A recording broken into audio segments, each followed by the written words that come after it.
Topic है British सर्वोच्चता का सिद्धांत। ये कौन है बच्चों? ये ब्रिटिश है, ये सर्वोच्च है और ये कॉन्सेप्ट है। ये क्या है? ये ब्रिटिश है, ये सर्वोच्चता है और ये क्या है? कॉन्सेप्ट है। ब्रिटिश सर्वोच्चता का सिद्धांत ये कौन के साथ होता है? ब्रिटिश सर्वोच्चता का सिद्धांत कौन के साथ होगा? देसी रियासतों के साथ। कौन सी रियासतें हैं बच्चों? ये देसी रियासतें हैं। ये ब्रिटिश सर्वोच्चता का सिद्धांत देसी रियासतों के साथ इनका क्या होता है? इनका संबंध होता है। बच्चों कहानी यहाँ से शुरू होती है। ब्रिटिश सर्वोच्चता का मतलब होता है कि जो अंग्रेज जो भारत में आए होते हैं और अंग्रेजों ने जो यहाँ अपनी हुकूमत जमाई होती है, 1757 का ये प्लासी का युद्ध जीते होते हैं, 1764 में ये बक्सर का युद्ध जीते होते हैं और 1764 में ये बक्सर से ये कहाँ जाते हैं बच्चों? ये बंगाल, बिहार, उड़ीसा को जीतते हुए ये दिल्ली पर अपना अधिकार करते हैं। ये कौन सी जगह अपना अधिकार करते हैं? ये दिल्ली पर अपना अधिकार कर लेते हैं। और इनकी जो प्लासी के युद्ध में जो नींव होती है बच्चों, जो नींव पड़ती है वो अब क्या होती है? वो नींव अब सुदृढ़ हो जाती है और अंग्रेजों की जो सर्वोच्चता है वो परम शक्ति पर पहुंच जाती है और इसी को क्या कहते हैं? ब्रिटिश सर्वोच्चता कहा जाता है। अब अंग्रेजों का जो भारत के जो राज्य हैं उनके साथ क्या संबंध होता है? दक्षिण भारत में कौन आए हुए होते हैं? दक्षिण भारत में अंग्रेज आए होते हैं और ये दक्षिण भारत में ये अंग्रेज आए होते हैं। इन्होंने यहाँ भारत के राज्यों के साथ अपना संबंध बना लिया होता है, उनके साथ एक संधि कर ली होती है और उनके राजनीतिक, उनके सामाजिक, उनके आर्थिक, उनके सांस्कृतिक मामलों में हस्तक्षेप किया जाता है। ये किस आधार पर किया जाएगा बच्चों? इसका मूल आधार क्या है? और ब्रिटिश सर्वोच्चता यानी ब्रिटिश, अंग्रेज और देसी रियासतें भारत के जो राज्य हैं, जैसे कौन कौन से राज्य हैं बच्चों? हैदराबाद का निजाम का राज्य है, मराठों के राज्य हैं, हैदर अली, इधर मैसूर के हैदर अली हैं, हैदराबाद के कौन है बच्चों? निजाम है, इधर मराठों का साम्राज्य है, इधर महाराष्ट्र में, इधर आपके पूर्व दिशा में बंगाल, बिहार, उड़ीसा का साम्राज्य है, राजस्थान में साम्राज्य है, इधर अलवर का साम्राज्य है। और ये देसी राज्यों को देखा जाएगा। इन देसी राज्यों को क्या कहते हैं बच्चों? इनको रियासत कहा जाता है। इनको देसी रियासत कहते हैं। और ये देसी रियासत ये कब अस्तित्व में आती है और कब इनका जो है भारत में इनका विस्तार होता है, इन चीज़ों को देखा जाएगा। तो ब्रिटिश सर्वोच्चता का जो सिद्धांत है और देसी राज्यों के साथ इनका जो संबंध है बच्चों, इन संबंधों को देखा जा रहा है। ये संबंध जो होता है इनमें सबसे पहले क्या देखा जाएगा बच्चों? सबसे पहले परिचय देखा जाएगा। क्या देखा जाएगा? परिचय देखा जाएगा। फिर क्या देखा जाएगा? इनके 3 भाग देखे जाएंगे। 3 भाग के बाद क्या देखा जाएगा? देसी रियासतों की उत्पत्ति। कौन को देखा जाएगा? देसी रियासतों की उत्पत्ति को देखा जाएगा। और देसी रियासतों की उत्पत्ति के बाद क्या देखा जाएगा बच्चों? उत्पत्ति के बाद क्या देखा जाएगा?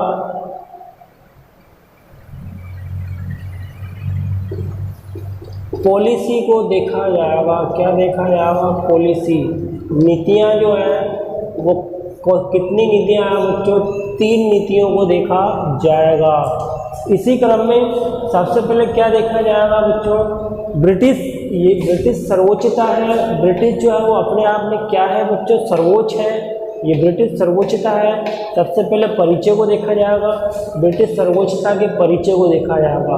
ब्रिटिश सर्वोच्चता और देशी रियासतों दोनों के बीच में जो कॉन्टेक्ट होता है उस कॉन्टेक्ट के परिचय को देखा जाएगा। ये कहाँ से इसकी शुरुआत होती है, फिर जो है 3 भाग देखे जाएंगे। कौन के अनुसार? इतिहासकार के.एम. पणिकर। के.एम. पणिकर जो है उनके आधार पर इनके 3 भागों को देखा जाएगा। फिर कौन आएगा? देसी रियासतें कहाँ से और कैसे बनती हैं, इस चीज़ को देखा जाएगा। फिर पॉलिसी जो है ब्रिटिश जो अंग्रेज जो होते हैं वो देसी रियासतों के साथ कौन सी पॉलिसी किए होते हैं, कौन से नियम बनाए होते हैं, इसको देखा जाएगा। पॉलिसी कौन से नियम है, इन चीज़ों को देखा जाएगा। तो यहाँ ये देखा जा रहा है, सबसे पहले क्या देखा जाएगा? परिचय देखा जाएगा। आगे की घटनाओं को देखा जा रहा है। ये क्या चल रहा है बच्चों? ये ब्रिटिश सर्वोच्चता के सिद्धांत और देसी रियासतों के संबंध चल रहा है। सबसे पहले क्या देखा जाएगा? सबसे पहले परिचय देखा जा रहा है। क्या देखा जा रहा है? परिचय। परिचय में हम ये देखेंगे कि 1600 में EIC ईस्ट इंडिया कंपनी की स्थापना हुई थी। ये ईस्ट इंडिया कंपनी की क्या होती है बच्चों? स्थापना 1602 में होती है। 1602 में होती है। 1661 में 1661 में क्या होगा बच्चों? EIC जो होती है इसके पास में क्या आया? एक फरमान आता है बच्चों। ये फरमान कहाँ से आ रहा है? ये ब्रिटेन से आ रहा है। ये ब्रिटेन के अंग्रेज क्या कह रहे हैं? ये ब्रिटेन के अंग्रेज कह रहे हैं, EIC कंपनी को ये कह रहे हैं कि आप भारत में किसी भी राज्यों के साथ युद्ध कर सकते हैं। आप भारत में किसी भी राज्यों के साथ क्या कर सकते हो बच्चों? आप युद्ध कर सकते हैं। युद्ध करने की छूट जो है वो कब मिली थी?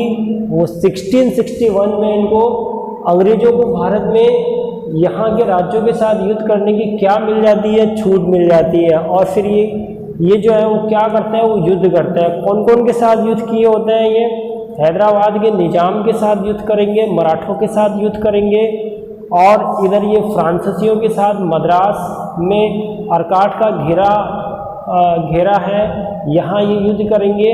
और ये यहाँ से युद्ध करते हुए ये कहाँ जाते हैं बच्चों? ये बंगाल, बिहार, उड़ीसा जाते हैं। बंगाल, बिहार, उड़ीसा, बंगाल के सिराज उदौला को पराजित किए होते हैं। यहाँ से ये बक्सर के युद्ध को जीत लिए होते हैं, और यहाँ से बंगाल, बिहार, उड़ीसा से होते होते ये दिल्ली तक पहुँच जाते हैं। तो इनको युद्ध करने का फरमान कब प्राप्त होता है? 1661 में ये प्राप्त होता है। 1669 में क्या होता है बच्चों? 1669 में बम्बई जो है वो अंग्रेजों को क्या मिला होता है? दहेज में मिल जाता है। क्या मिलता है? बम्बई जो है वो अंग्रेजों को क्या मिलता है? दहेज में मिलता है। ये कहानी कुछ इस तरह है बच्चों। पुर्तगाली राजकुमारी कौन है? कैथरीन होती है। पुर्तगाली राजकुमारी कैथरीन का विवाह इंग्लैंड के राजा चार्ल्स के साथ कैथरीन का विवाह होता है। और वो क्या करते हैं? वो दहेज में बम्बई जो है वो क्या दहेज में देते हैं? कौन को? ब्रिटेन के राजा चार्ल्स को दे दिया होता है। तो ये दहेज में बम्बई मिला था कौन? ब्रिटेन के राजा चार्ल्स को मिला था। 1757 में कौन सा युद्ध होता है बच्चों? प्लासी का युद्ध होता है। कौन सा युद्ध होगा? प्लासी का युद्ध होता है। प्लासी के युद्ध में कौन जीते होते हैं? प्लासी के युद्ध में सिराज-उद-दौला क्या होता है? ये विजयी होता है। सिराज-उद-दौला क्या होता है? ये पराजित होता है।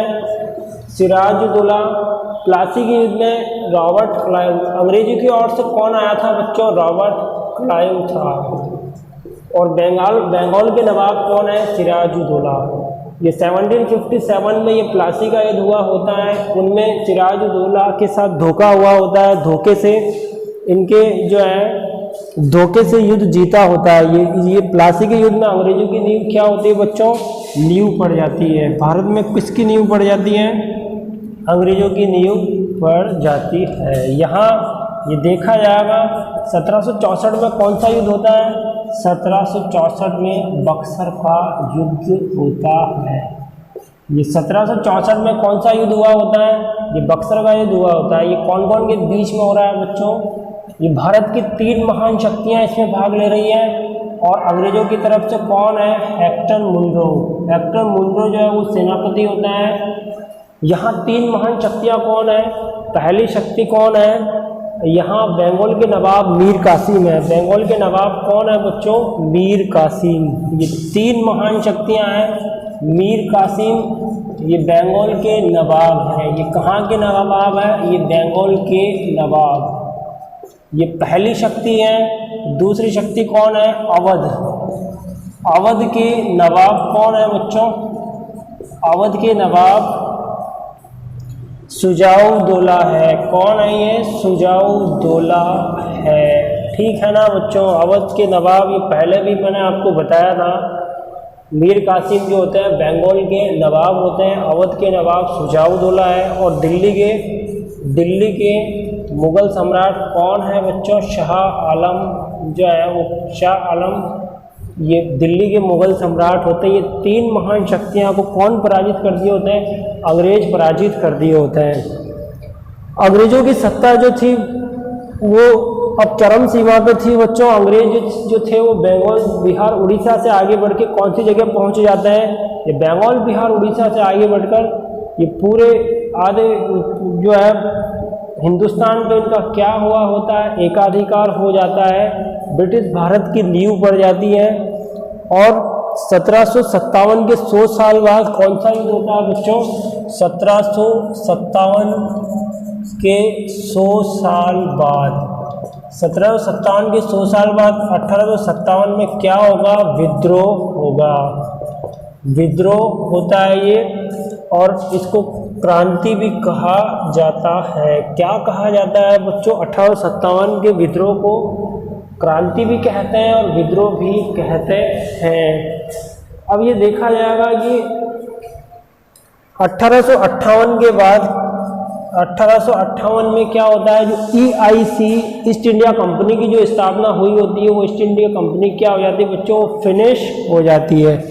ईस्ट इंडिया कंपनी क्या हो गई? यहाँ पे ईस्ट इंडिया कंपनी यहाँ फिनिश हो जाती है। और यहाँ देशी रियासतों के साथ अंग्रेजों ने अब नया संबंध स्थापित कर लिया होता है। अंग्रेज क्या कर लिए होते हैं? देशी रियासतों के साथ नया संबंध स्थापित कर लिया होता है।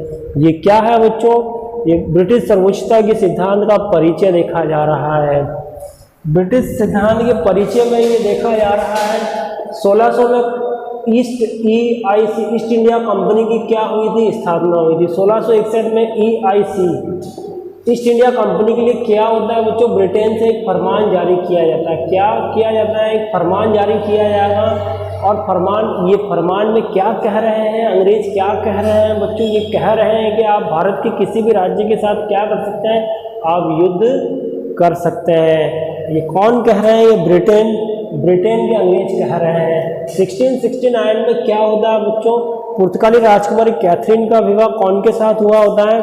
पुर्तगाली राजकुमारी कैथरीन का विवाह ब्रिटेन के राजा चार्ल्स के साथ हुआ होता है। और बम्बई क्या होता है? दहेज में दिया होता है। पुर्तगालियों ने बम्बई दहेज में दे दिया। कौन को दे दिया? अंग्रेजों को सौंप दिया था। कब सौंप दिया था? 1669 में। ये कंपटीशन में पूछा गया प्रश्न है बच्चों। 1757 में हिंदुस्तान के अंदर क्या होता? अंग्रेजों ने प्लासी का युद्ध किया था। ये प्लासी जो होता है, यहाँ मैदान में सिराजुद्दौला नवाब यहाँ के होते हैं और रॉबर्ट क्लाइव यहाँ अंग्रेज गवर्नर होते हैं। इन दोनों के बीच में युद्ध हुआ। इसको षड्यंत्रकारी युद्ध भी कहा जाता है। 1764 में कौन सा युद्ध हुआ होता है बच्चों? ये बक्सर का युद्ध हुआ होता है। इसमें भारत की कितनी? 3 महान शक्तियाँ। इसमें कितनी शक्तियाँ हैं बच्चों? पहली कौन है? मीर कासिम, ये बंगाल के नवाब हैं। ये अवध, बंगाल के नवाब कौन है? मीर कासिम। अवध के नवाब कौन है? सुजाउद्दौला। और दिल्ली के कौन है? शाह आलम। ये 3 महान शक्तियों के बीच में और सेनापति हेक्टर मुनरो के बीच में एक युद्ध हुआ होता है। इसी को क्या कहते हैं? बक्सर का युद्ध कहलाता है। ये आधुनिक भारत के इतिहास में एक ऐसा युद्ध है जो प्लासी के युद्ध के अधूरे काम को पूरा करने वाला युद्ध कौन सा है बच्चों? वो बक्सर का युद्ध है। वो कौन सा युद्ध है? वो बक्सर का युद्ध है। यहाँ ये देख रहे हैं कि 1757 में के 100 साल बाद 1757 के 100 साल बाद 1857 का विद्रोह और क्रांति होती है। 1858 में ईस्ट इंडिया कंपनी क्या होती है बच्चों, समाप्त हो जाती है। आगे की घटनाओं को देखा जा रहा है। क्या देखा जा रहा है बच्चों, ब्रिटिश सर्वोच्चता के सिद्धांत को देखा जा रहा है। यहाँ ब्रिटिश सर्वोच्चता, ये अंग्रेजों का कौन के साथ संबंध देखा जा रहा है, अंग्रेजों का देसी रियासतों के साथ संबंध देखा जा रहा है। यहाँ ये देखा जाएगा सेकंड नंबर, के.एम. पनिकर। ये कौन है, के.एम. पनिकर, ये एक इतिहासकार हैं बच्चों। के.एम. पनिकर ये क्या कह रहे हैं, ये क्या कह रहे हैं कि ब्रिटिश सर्वोच्चता का जो कॉन्सेप्ट है, ये कौन सा कॉन्सेप्ट है, ब्रिटिश सर्वोच्चता के कॉन्सेप्ट को कितने भागों में बांटा गया, 3 भागों में बांटा गया। पहला भाग कौन सा है, दूसरा कौन सा है और तीसरा कौन सा है। पहले भाग में के.एम. पनिकर ये कह रहे हैं कि भारत के जो राज्य हैं, भारत के जो राज्य हैं वो क्या है, भारत के जो राज्य हैं वो स्वतंत्र हैं, वो क्या है, स्वतंत्र हैं। और अंग्रेज इनसे क्या किए होते हैं, संधि कर लिए होते हैं। ये पहला टॉपिक क्या कह रहा है, ये कह रहे हैं कि के.एम. पनिकर, अंग्रेजों ने भारत के राज्यों के साथ युद्ध किया था। कौन के साथ युद्ध किया था, अंग्रेजों ने भारत के जो राज्य जो है, हैदराबाद के निजाम के साथ युद्ध किए होते हैं, मराठों के साथ युद्ध किए होते हैं, और मराठों के साथ युद्ध किए होते हैं, हैदराबाद के निजाम के साथ युद्ध किए होते हैं, मैसूर के हैदर अली के साथ युद्ध किए होते हैं, और इधर हम देख रहे हैं मैसूर के टीपू सुल्तान के साथ युद्ध किए होते हैं, बंगाल के नवाब के साथ युद्ध किए होते हैं और युद्ध किए होते हैं। तो ये जो इनके साथ जो संधि होती है इन राज्यों के साथ, कौन की, अंग्रेजों के द्वारा एक संधि होगी। तो ये जो संधि होती है इन राज्यों के साथ, तो ये राज्य हैं संधि होने के बावजूद, इन राज्यों के साथ संधि होने के बावजूद भी ये क्या है बच्चों, ये स्वतंत्र है। ये क्या है, ये ऐसे राज्य जो स्वतंत्र हैं, अंग्रेजों के साथ इनका क्या है, इनके कॉन्टैक्ट है, ये क्या है, कॉन्टैक्ट है, उसके बावजूद भी ये क्या है, स्वतंत्र है। ये पहला कॉन्सेप्ट कौन कह रहा है, के.एम. पनिकर कह रहे हैं कि इंडिया के जो ऐसे राज्य हैं जहां अंग्रेजों ने उनसे संधि कर रखी है, और लेकिन फिर भी वो उनके सामाजिक, आर्थिक, राजनीतिक मामलों में हस्तक्षेप नहीं कर रहे हैं, ऐसे राज्य क्या है, वो स्वतंत्र हैं। दूसरा नंबर क्या आता है बच्चों, भारत के ऐसे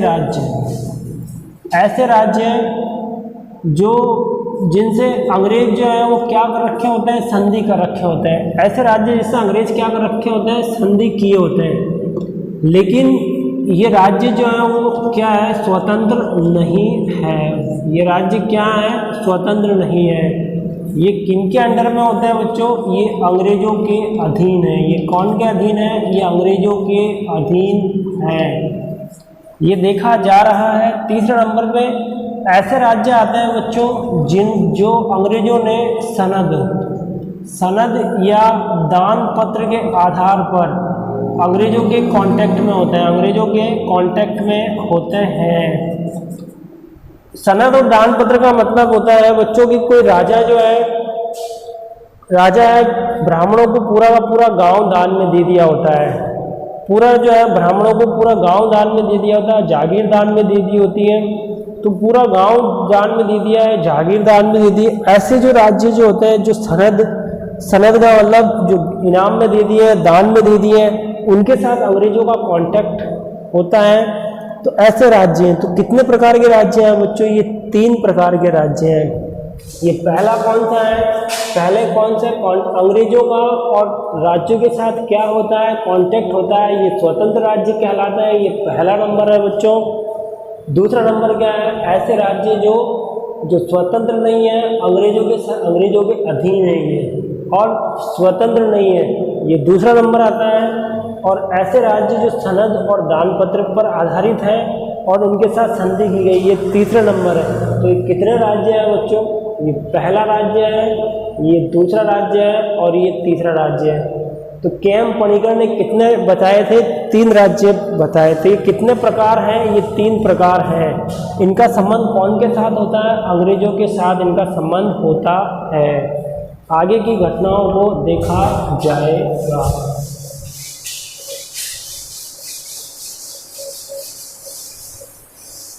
तीसरा पॉइंट आता है बच्चों, तीसरा पॉइंट क्या आ रहा है?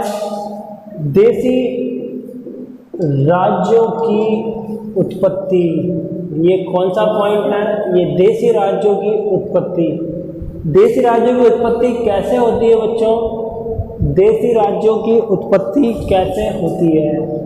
औरंगजेब, ये कौन है बच्चों? ये मुगल वंश के सम्राट औरंगजेब हैं। औरंगजेब की 1707 में मृत्यु के बाद तक देसी रियासत, कौन सी रियासत? देसी रियासत। रियासत जैसा कोई शब्द, देसी रियासत जैसा कोई शब्द क्या नहीं होता है बच्चों? अस्तित्व में नहीं होता है। अस्तित्व में नहीं होता है। पहला मैं क्या बता रहा हूँ बच्चों, मुगल वंश का इतिहास पढ़े हैं ना हमने। आपने देखा ना मुगल वंश जो है वो कहाँ से शुरू होता है? वो बाबर से शुरू होता है। बाबर के बाद हुमायूं आता है, हुमायूं के बाद अकबर आता है, अकबर के बाद जहांगीर आता है और जहांगीर के बाद शाहजहां आता है। शाहजहां के 4 पुत्रों में युद्ध हुआ होता है। अंतिम फाइनली कौन जीतते हैं? औरंगजेब जीते होते हैं। और औरंगजेब की मृत्यु के बाद तक देशी रियासत जो है, शब्द जो है वो अस्तित्व में नहीं आया होता है। ये देशी रियासत अस्तित्व में नहीं आया होता है। जब हमारा देश आज़ाद हुआ था, कब बच्चों? स्वतंत्रता के समय 562 रियासतें थी। कितनी देशी रियासतें थी? 1562 देशी रियासतें थी। 7,15,208 वर्ग किलोमीटर क्षेत्रफल में ये क्या होती है बच्चों? ये फैली हुई होती है। 7,15,208 वर्ग किलोमीटर में ये फैली हुई होती है। और स्वतंत्रता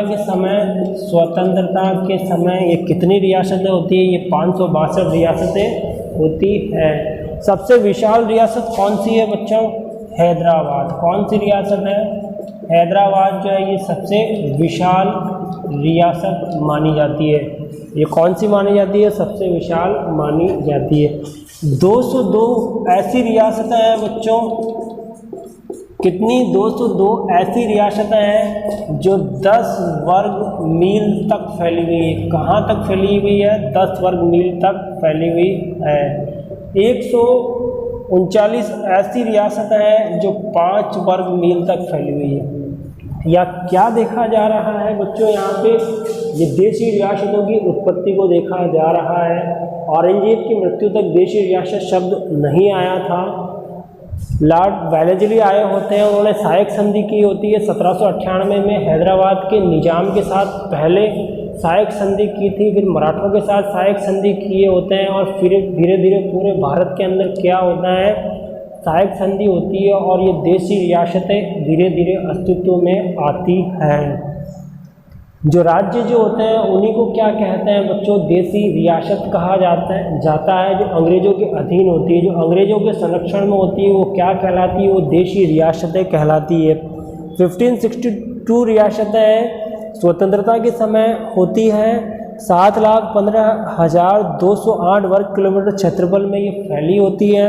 हैदराबाद जो रियासत है वो सबसे विशाल रियासत होती है। 202 रियासतें जो है वो 10 वर्ग मील क्षेत्रफल में फैली हुई है।